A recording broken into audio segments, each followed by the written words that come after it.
Hello बच्चों, कैसे आप लोग? बढ़िया।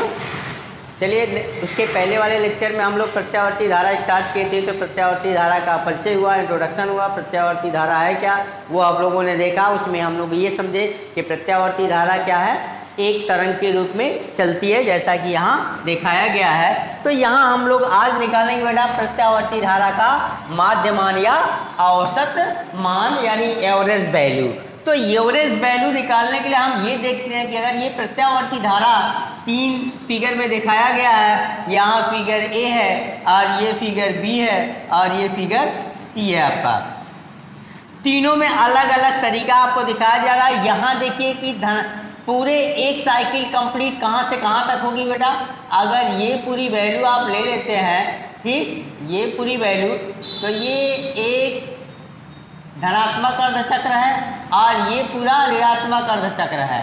तो धनात्मक अर्धचक्र और ऋणात्मक अर्धचक्र को मिला देते हैं, तो हम औसत मान अगर पूरे एक चक्र का लेते हैं तो धनात्मक अर्धचक्र का मान जितना है उतना ऋणात्मक अर्धचक्र का मान है, जिसकी वजह से औसत मान क्या होगा, शून्य होगा, जो कि यहाँ लिखा गया है। एक पूरे चक्र में प्रत्यावर्ती धारा का औसत मान क्या होगा, शून्य होता है, क्योंकि जो ये वैल्यू है वही ये वैल्यू है। अब हम औसत मान निकालेंगे कैसे, इसका मतलब औसत मान हम निकालते हैं, यहाँ पीक वैल्यू आई नॉट है, जैसे वहाँ लिखा गया है उसी तरह से यहाँ लिखेंगे। तो माइनस निगेटिव अर्धचक्र के लिए, ऋणात्मक अर्धचक्र के लिए ये वैल्यू है।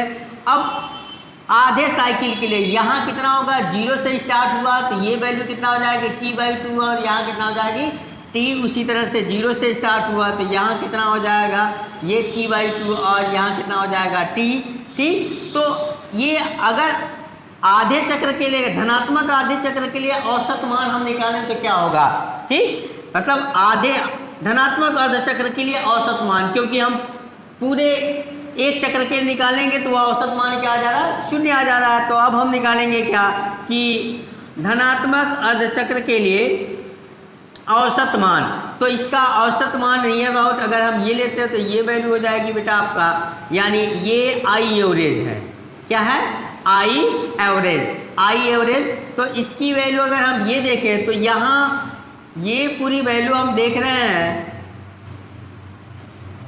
तो इसका मतलब कि हम यहाँ 0 से लेकर के t/2 तक ना, तो औसत मान हम क्या लिखेंगे, धनात्मक अर्धचक्र के लिए, ठीक, धनात्मक अर्धचक्र के लिए, धनात्मक अर्धचक्र के, धनात्मक अर्धचक्र, धनात्मक अर्धचक्र कहाँ से कहाँ तक है, 0 से लेकर के t/2 तक के लिए, ठीक, 2 तक के लिए। तो धनात्मक मान कितना होगा बेटा, ये हम देख लेते हैं। तो यहाँ जो वैल्यू होगी वो कितनी होगी आपकी, यानी आई एवरेज, वो आई एवरेज निकालेंगे तो क्या होगा, यहाँ पे आई एवरेज इक्वल टू कहाँ से कहाँ तक हो रहा है, 0 से t/2 तक, या आई dt, ठीक है ना, आई dt हो जाएगा, ठीक है ना, अपान, चूंकि एवरेज निकाल रहे हैं तो t/2 का भी होगा।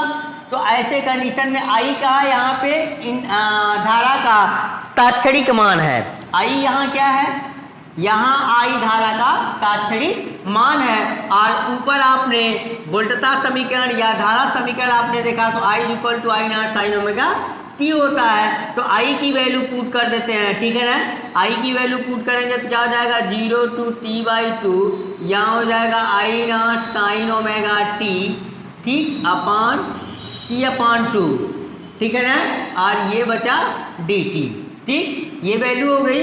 इसके बाद हम क्या करते हैं, आई नॉट को बाहर ले लेते हैं, t आवर्तकाल है तो t नॉट की वैल्यू भी पुट कर देते हैं।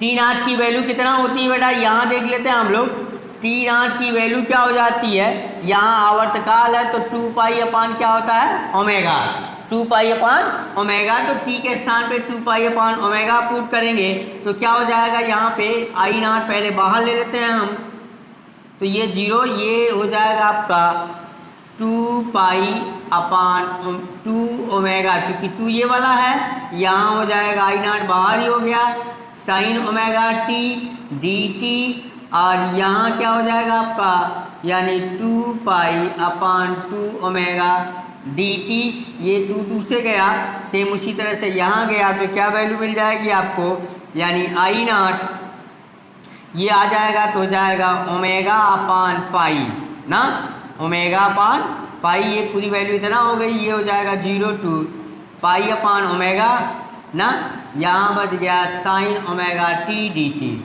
आप डिफरेंशियल कर दीजिए इसका, क्या कर देंगे आप, डिफरेंशियल कर दीजिए, तो डिफरेंशियल कर देंगे तो क्या मिल जाएगा बेटा, साइन ओमेगा टी का कास ओमेगा टी होता है ना, साइन ओमेगा टी का माइनस कास ओमेगा टी होता है, तो ये हो जाएगा आपका I naught omega upon omega omega upon pi ना। इसके बाद यहाँ हो जाएगा आपका माइनस कास ओमेगा टी, फिर ओमेगा टी क्या करेंगे तो टी खत्म हो जाएगा, ये हो जाएगा पाई अपान ओमेगा अपान टोटल बटे आ जाएगा ओमेगा, ठीक है ना। तो अब ये तो इनटू में हो गया, तो ये ओमेगा इस ओमेगा से कैंसिल आउट हो जाएगा, ठीक। अब पहले अपर लिमिट रखते हैं, फिर हम लोअर लिमिट रखे हैं, तो अपर लिमिट रख देते हैं, माइनस साइन को हम यहाँ कर लेते हैं, ये हो जाएगा आई नॉट अपान पाई, ठीक। ये हो जाएगा पहले टी के स्थान पे पुट करेंगे पाई बाई 2, तो ओमेगा इंटू कितना हो जाएगा पाई बाई ओमेगा, ठीक। वैल्यू पुट हो गई, पहले अपर लिमिट फिर लोअर लिमिट, आप समझ रहे हैं वैल्यू बात को। यहाँ हो जाएगा कास 0 रखेंगे तो पूरी वैल्यू 0 हो जाएगी, ठीक। ये चीज़ आ गई, यानी यहाँ ओमेगा ओमेगा से कैंसिल हो गया, कास पाई की वैल्यू आ गई। यहाँ के बाद हम लोग इधर देख लेते हैं ना, यहाँ के बाद हम लोग यहाँ देख लेंगे, तो आई एवरेज आया क्या बेटा, यहाँ आई एवरेज की बात चल रही है, आई एवरेज यहाँ बच गया माइनस आई नॉट अपान पाई बाहर है, इसके बाद बच गया आपका यहाँ कास पाई की वैल्यू पुट करेंगे, कास पाई की वैल्यू -1 होती है, कितना हो जाएगा -1, और ये माइनस था पहले से, कास 0 की वैल्यू 1 होती है, ये आ गया, यानी वैल्यू कितनी आ गई minus I not upon pi into -2, यानी वैल्यू माइनस माइनस से प्लस हो गया, तो ये हो जाएगा 2 आई नॉट अपान पाई, पाई का भाग दे देंगे तो वैल्यू आ जाएगी कितना बेटा, पाई से भाग दे देते हैं, तो ये वैल्यू 2 में भाग देंगे तो आ जाएगा 0.637 आई नॉट, ये आई एवरेज आ गया धनात्मक अर्धचक्र के लिए, इसके लिए धनात्मक अर्धचक्र के लिए, जो यहाँ फिगर नंबर बी में दिखाया गया है, ठीक है ना, फिगर नंबर बी में दिखाया गया। अगर यहाँ अगर ये हम वैल्यू लिखें कि इसमें आई एवरेज क्या होगा, आई एवरेज 0 हो गया, और यहाँ आई एवरेज की वैल्यू अभी आपने निकाला कितना आ गया बेटा 2 आई नॉट अपान पाई, यानी आ गया 0.637 आई नॉट, ठीक है ना।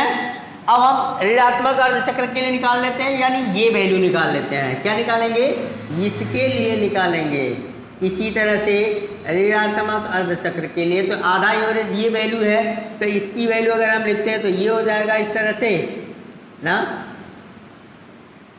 ये कंडीशन हो गया।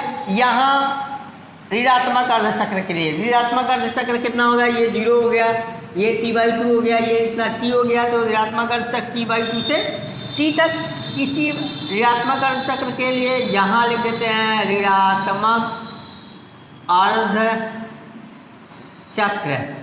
ऋणात्मक अर्धचक्र t/2 से कहाँ तक हुआ, t तक के लिए, ठीक। फिगर बी में, फिगर किस में है, फिगर सी है, फिगर सी में, ठीक है ना, फिगर सी में देखेंगे आप, तो यहाँ क्या हो जाएगा, फिर आई एवरेज क्या मिलेगा, सिर्फ नेगेटिव वैल्यू आ जाएगी, बाकी सब तो सेम ही है, तो -2 आई नॉट अपान हो जाएगा पाई, जिसकी वैल्यू आ जाएगी -0.637 आई नॉट, ठीक है ना। ये हो गया ऋणात्मक अर्धचक्र के लिए आई एवरेज, यानी प्रत्यावर्ती धारा का औसत मान, जो फिगर नंबर सी में दिखाया गया है बेटा, ठीक है ना, फिगर नंबर सी में दिखाया गया है, ठीक है, नोट कर लीजिए। फिर आगे चलते हैं हम लोग, फिर हम लोग आगे चलते हैं। इसका मतलब ये हो गया बेटा कि जो वैल्यू होती है, ठीक, इसी तरह से जो वैल्यू, इसका मतलब कि हमारे घर में जो लाइट प्रत्यावर्ती धारा आ रही है वो प्रत्यावर्ती धारा, इसका मतलब कि या तो धनात्मक अर्धचक्र या ऋणात्मक अर्धचक्र के रूप में मिलती है, यानी डायरेक्ट करंट मिलती है। डायरेक्ट करंट आपने देखा डिस्ट धारा, उसमें सिर्फ या धनात्मक अर्धचक्र ही मिलता है, ठीक, धनात्मक अर्धचक्र का और एवरेज यानी औसत मान हमको मिल पाता है, बाकी ऋणात्मक अर्धचक्र का या तो मिलता है। अगर दोनों का औसत निकाल लेते तो वैल्यू क्या आ जाएगी, आई एवरेज की वैल्यू क्या होती है, 0 होती है, ठीक है ना। इसी तरह से वोल्टता समीकरण भी लिख सकते हैं इसी प्रकार, ठीक, इसी प्रकार धनात्मक तथा ऋणात्मक अर्धचक्र के लिए धनात्मक तथा ऋणात्मक अर्धचक्र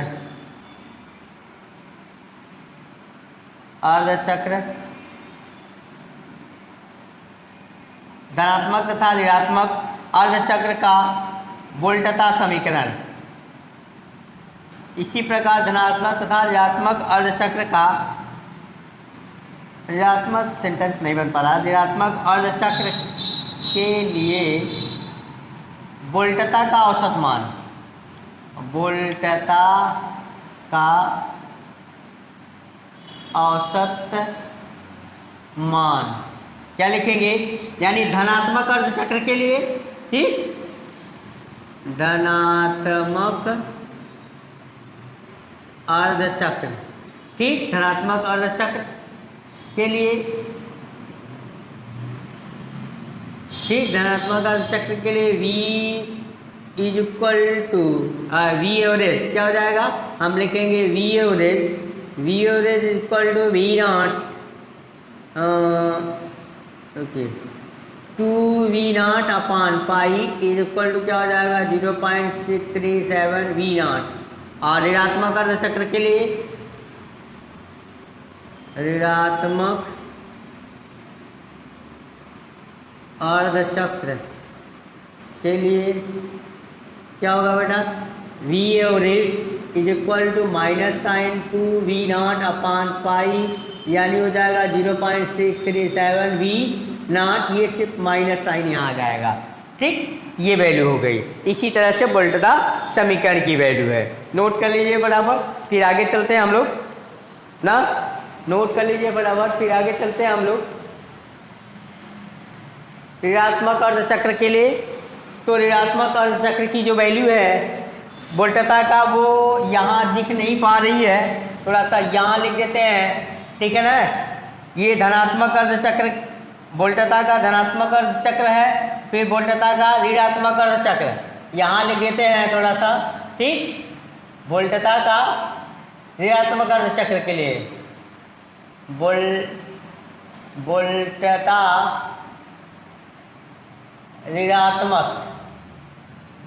ऋणात्मक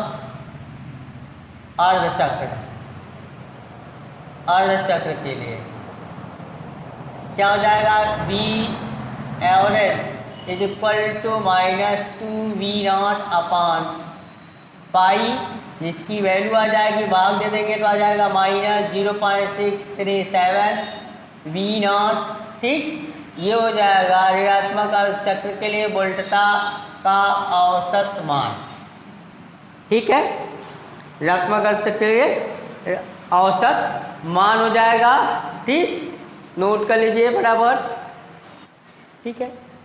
अगला हेडिंग हम लोगों का ये है कि वर्ग माध्य मूल मान क्या होता है। अभी तक हम लोग औसत मान निकाले, औसत मान, तो औसत मान के बाद वर्ग माध्य मूल मान है, रूट मीन स्क्वायर वैल्यू, यानी रूट मीन स्क्वायर वैल्यू कहते किसे हैं, यानी वर्ग यहाँ, यानी एक पूरे चक्र के लिए औसत प्रत्यावर्ती धारा के औसत मान के वर्गमूल को हम वर्ग माध्य मूल मान कहते हैं। जैसा कि यहाँ लिखा गया, पूरे एक चक्र के लिए प्रत्यावर्ती धारा के वर्ग के औसत मान के वर्गमूल को धारा का वर्ग माध्य मूल मान कहते हैं। अर्थात हम नोटेशन में लिखना चाहेंगे तो IRMS root mean square, R से रूट, M से मीन, F से स्क्वायर, ठीक है ना।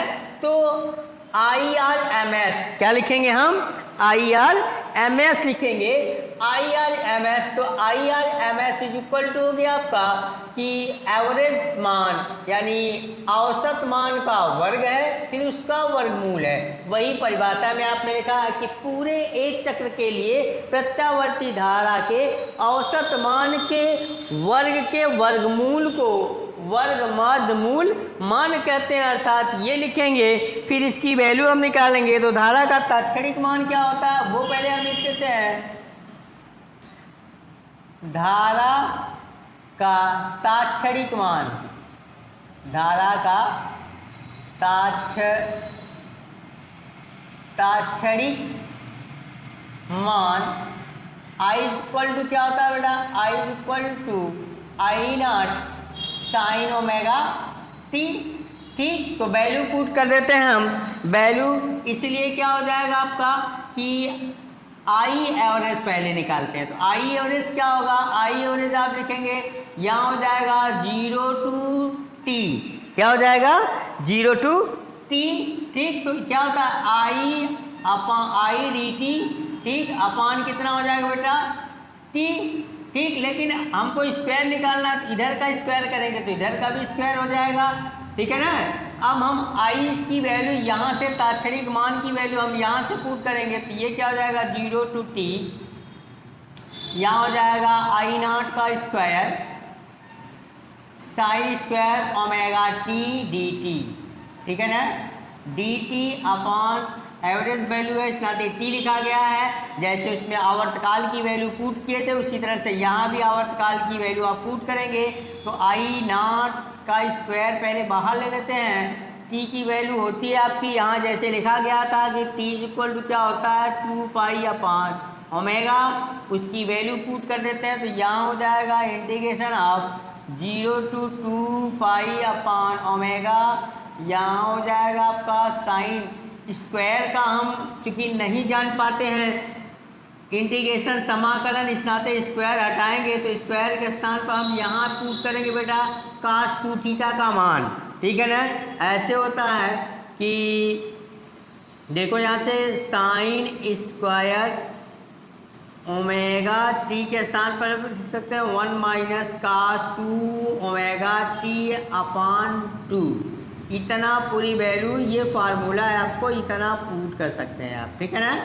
इतना आप क्या पुट कर सकते हैं इसमें। तो ये वैल्यू आप यहाँ पुट कर देंगे तो क्या मिलेगा आपको?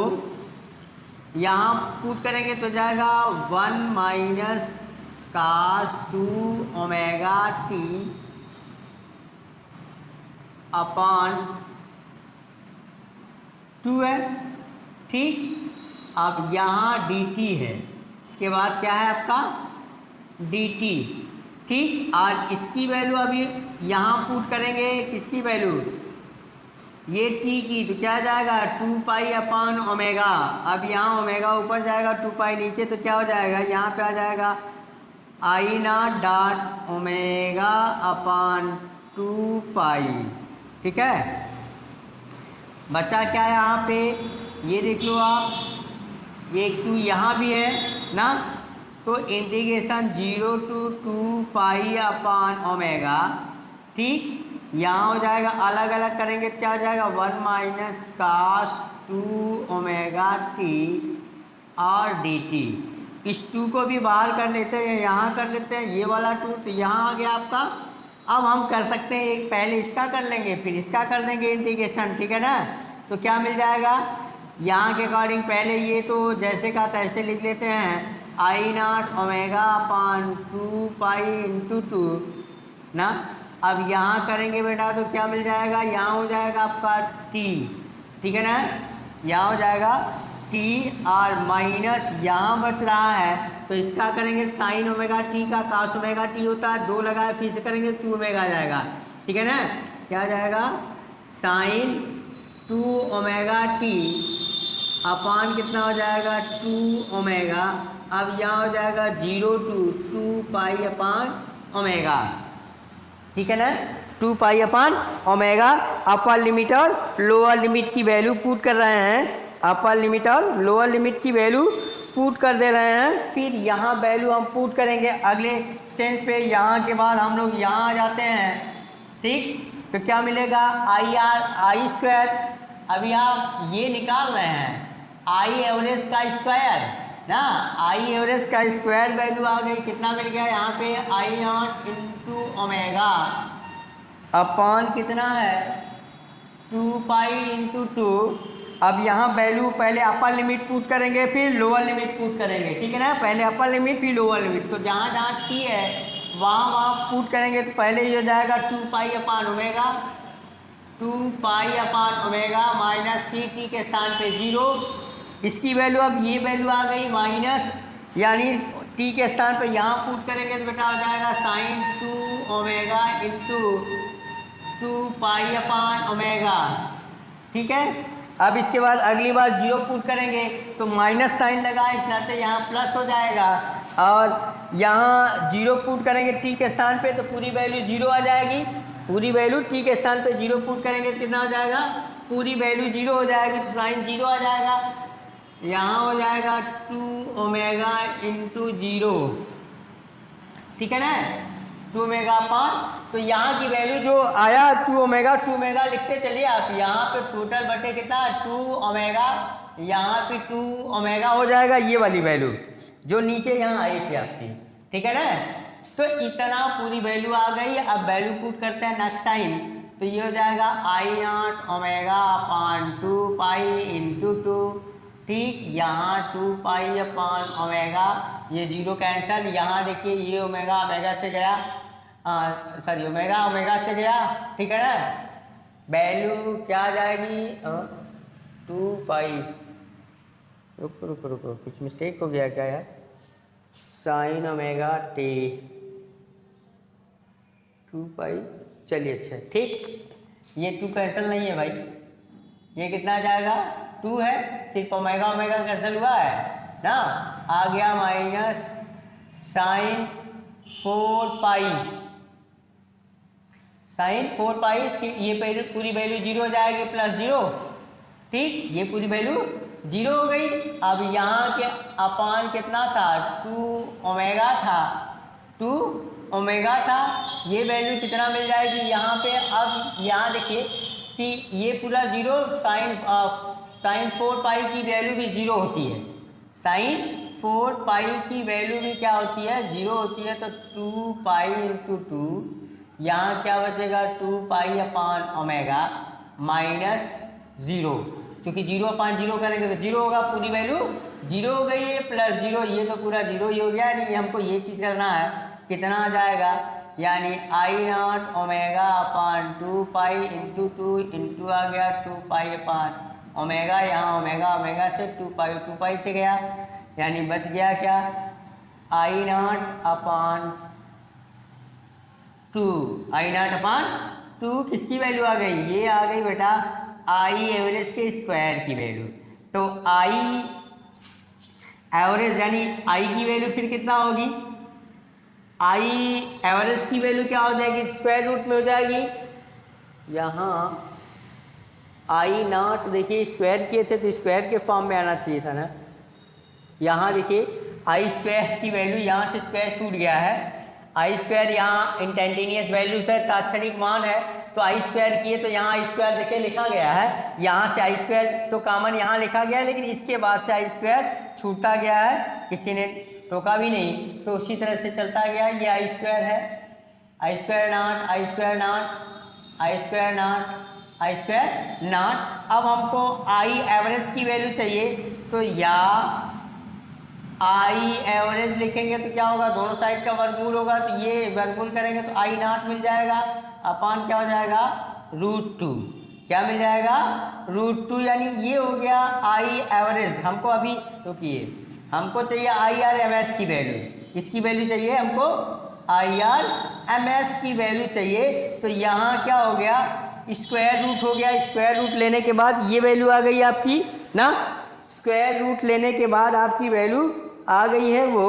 तो क्या हो जाएगा आपका नेक्स्ट टॉपिक, वर्गमूल लेंगे। हमको IRMS की वैल्यू चाहिए ना, किसकी वैल्यू चाहिए, IRMS की वैल्यू चाहिए ना।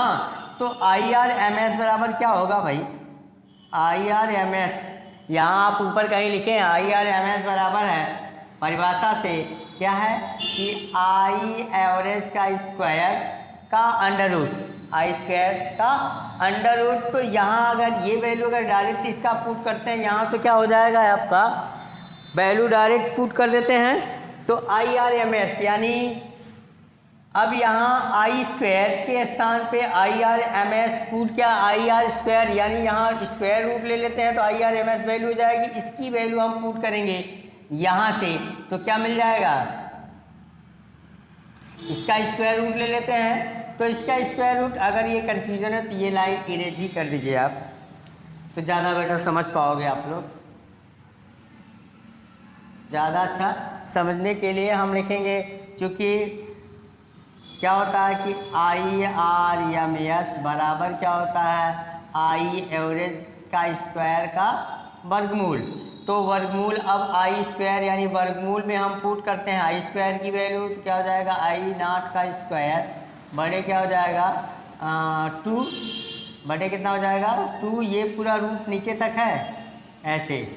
अब इसको बाहर करेंगे तो क्या मिल जाएगा बेटा, यानी हो जाएगा I0/√2, यानी IRMS की वैल्यू कितना आ गया, IRMS की वैल्यू आ गई ये। अगर इसकी वैल्यू और निकालते हैं, भाग दे देते हैं, तो ये हो जाएगा 7, कितना हो जाता है, भाग दे के बताएंगे तो ये हो जाएगा आपका 0.707 I0, ठीक है ना, I0। इसी प्रकार से V0 की भी वैल्यू लिख सकते हैं आप। इसी प्रकार क्या लिख सकते हैं, यहाँ हम कर देते हैं इसी प्रकार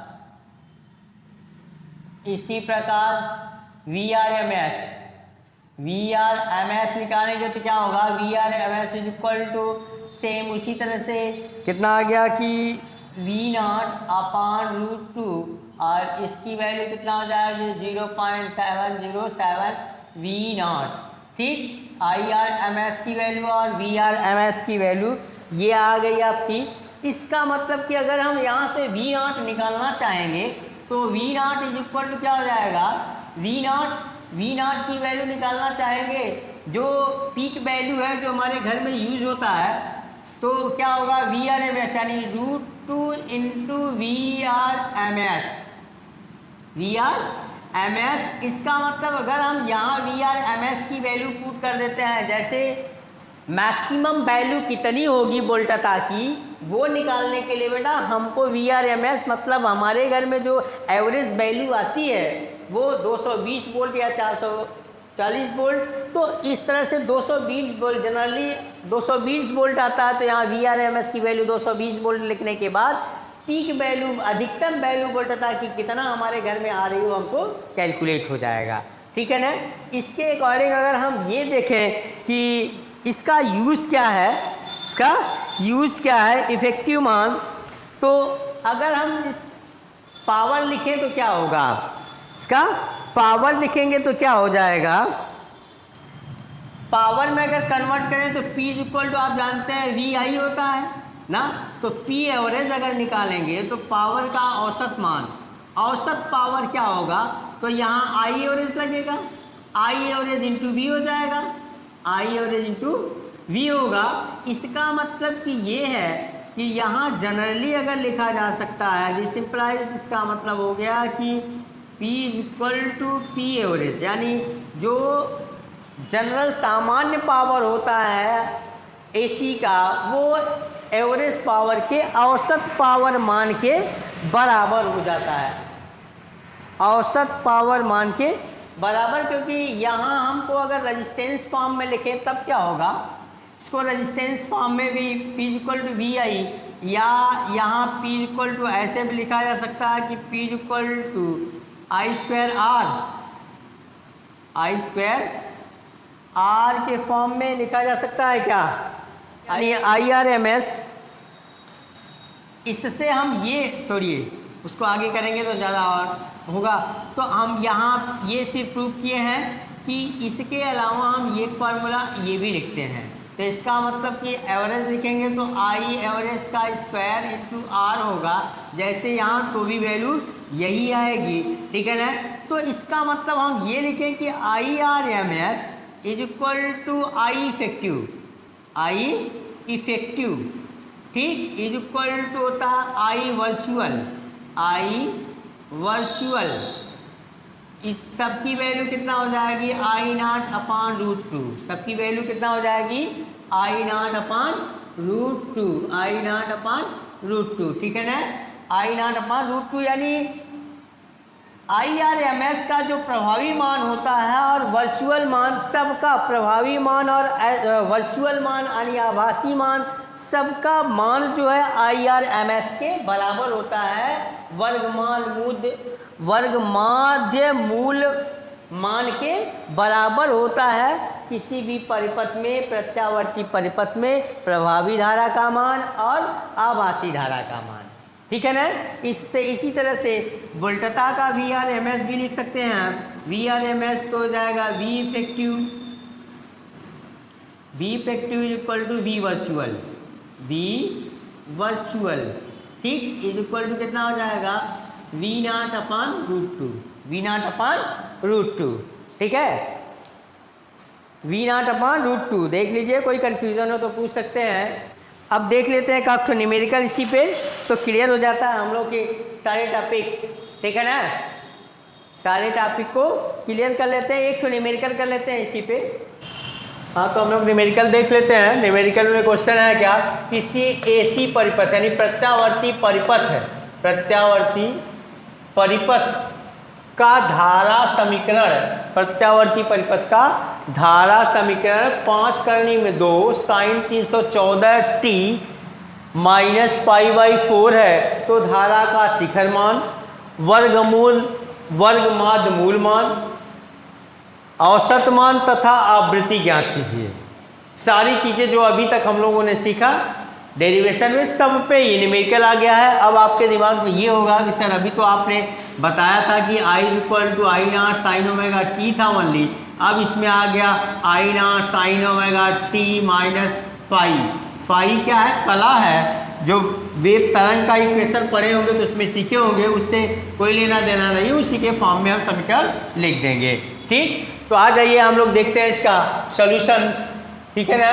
क्या देखेंगे, सॉल्यूशन में पहले कहते हैं कि दिया है, तो क्या दिया है वो नोट करते हैं। दिया है धारा का समीकरण, क्या दिया बेटा, धारा का समीकरण ना, धारा का समीकरण है I is equal to 5√2 sine 314t minus π/4, ठीक है ना, ये दिया है। और हम जानते क्या हैं, क्योंकि हम जानते हैं धारा का तात्क्षणिक मान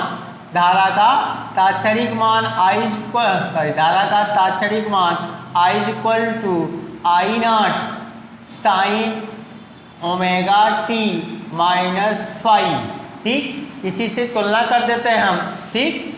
समीकरण 1 मान लेते हैं इसको, ये मान लेते हैं समीकरण 2। समीकरण 1 और 2 की तुलना करने पे क्या लिख देते हैं, समीकरण 1 और 2 की तुलना करने पर क्या निकलेगा, आई नॉट के स्थान पे क्या बेटा ये, यानी आई नॉट यानी शिखर मान, तुलना करने पे डायरेक्ट मिल जाएगा हमको शिखर मान। क्या मिलेगा, शिखर मान। आई नॉट क्या है आपका, शिखर मान। आई नॉट क्या है आपका, शिखर मान। I naught is equal to I naught के स्थान पर तुलना किया आपने, क्या मिल गया 5 करनी में 2 ये करंट है, इस नाते क्या हो गया इतना एम्पियर, ठीक है ना, इतना एम्पियर। तो पहले शिखर मान पूछा है, इसके बाद पूछा है वर्गमाल मूल यानी IRMS। IRMS निकाल लेते हैं। IRMS क्या होता है, I0/√2 होता है। अभी अभी आप सीखे हो, तो I0 की वैल्यू पुट कर देते हैं 5√2/√2, √2 से मर गया, बच गया 5 एम्पियर, ठीक है ना। दूसरी वैल्यू आ गई। तीसरी वैल्यू पूछा औसत मान, आई एवरेज पूछा है। क्या पूछा है, आई एवरेज पूछा है।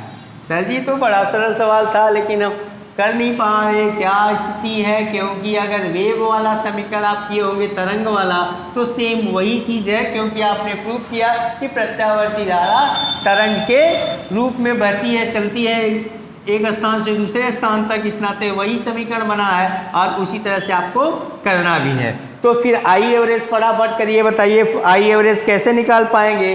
ठीक, आई एवरेज की वैल्यू क्या आ गई थी, 2I0/पाई, 2I0/पाई आ गई थी वैल्यू, 2I0/पाई, तो 2 ही है। I0 की वैल्यू कितना हो गई, 5√2/पाई, ठीक है ना। तो पाई की वैल्यू 314 पुट कर देते हैं, तो यहाँ हो जाएगा आपका ये 10 और रूट हो जाएगा 2 अपान हो जाता है पाई। ये आई एवरेज इतना एम्पियर हो जाएगा आपका। पाई की वैल्यू रख करके आप कैंसिल कर सकते हैं, पाई की वैल्यू रख करके आप उसको कैंसिल कर सकते हैं, ठीक है ना। 3.14 रख करके आप काट सकते हैं। इसके बाद लास्ट में पूछा है औसत मान के बाद आपको पूछा गया है फ्रीक्वेंसी आवृत्ति। इसमें 4 मान पूछा था, एक शिखर मान पूछा था, पहली वैल्यू ना, पहला, ठीक, ये पहला क्वेश्चन था आपका। और यहाँ आ गया दूसरा क्वेश्चन आपका, यहाँ तक दूसरा क्वेश्चन था, यहाँ है आपका तीसरा क्वेश्चन, यहाँ है आपका चौथा क्वेश्चन, ठीक है ना। यहाँ आपका हो गया चौथा क्वेश्चन। तो चौथा क्वेश्चन आप निकालने जा रहे हैं, आवृत्ति F इक्वल टू क्या होगा बेटा, F इक्वल टू 1/T होता है ना, 1/T। तो T इक्वल टू अभी आपने उधर देखा कि T इक्वल टू क्या होता है, ω/2π, ω/2π। तो F इक्वल टू 1/T होता है, तो यानी हो जाएगा 2π/ω। क्या मिल जाएगा, 2π/ω। T की वैल्यू, कुछ मिस्टेक नहीं हो रहा, T की वैल्यू ऐसे होता है क्या, T की वैल्यू क्या हो जाएगा, ये मिस्टेक है, T की वैल्यू आ जाएगी 2π/ω, ऐसे होता है T पाई की वैल्यू। ठीक, T इक्वल टू क्या होता है, आवर्तकाल T इक्वल टू 2π/ω। तो F इक्वल टू क्या हो जाएगा 1/T, तो इसकी वैल्यू आप पुट कर सकते हैं, क्या हो जाएगा ω/2π, यहाँ जाएगा ω/2π। तो ओमेगा की वैल्यू अब कहाँ से आई, यहाँ कंपेयर करेंगे तो ओमेगा की वैल्यू कितना आ जाएगी बेटा, 314। यहाँ पे देखो और यहाँ पे देखो आप T का कोफिशिएंट है ना, 314 बटे हो जाएगा 2, पाई की वैल्यू पुट कर दीजिए तो 3.14 ना। अगर इसको सरल करेंगे तो ये हो जाएगा 314 गुणे 100 और बटे हो जाएगा 2 गुणे हो जाएगा 314 से मर गया, ये काटेंगे तो आ जाएगा 50, यानी आ जाएगा 50 हर्ट्ज, ठीक है ना। ये हो गया फ्रीक्वेंसी, क्या हो गया, फ्रीक्वेंसी, ठीक है ना, आवृत्ति। ठीक, फटाफट नोट कर लीजिए। बड़ा अच्छा क्वेश्चन था आपका कि जितना आपने शिखर मान, IRMS यानी वर्गमाल मूलमान, ठीक, वर्ग माध्य मूल मान आपने देखा, फिर आई एवरेज देखा यानी औसत मान देखा, फिर यहाँ से आप ओमेगा के जरिए आप टाइम पीरियड भी निकाल सकते हैं, इस नाते वो फ्रीक्वेंसी आपसे पूछ दिया है आवृत्ति। ठीक, चलिए आज के लिए इतना ही, अगले वीडियो में हम लोग फिर मिलते हैं, ठीक है ना, जय हिंद।